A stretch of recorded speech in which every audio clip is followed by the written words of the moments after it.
امام مالک نے خبر دی، انہیں نافع نے اور انہیں عبداللہ بن عمر رضی اللہ عنہ نے،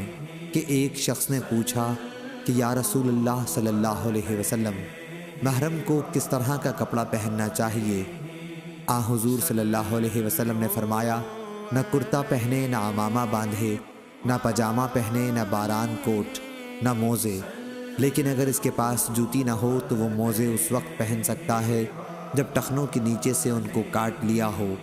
اور احرام میں کوئی ایسا کپڑا نہ پہنو جس میں زعفران یا ورس لگا ہوا ہو۔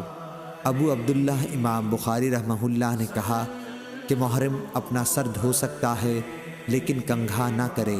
بدن بھی نہ کھجلانا چاہیے، اور جوں سر اور ان سے نکال کر زمین پر ڈالی جا سکتی ہے۔ صحیح بخاری حدیث نمبر 1542۔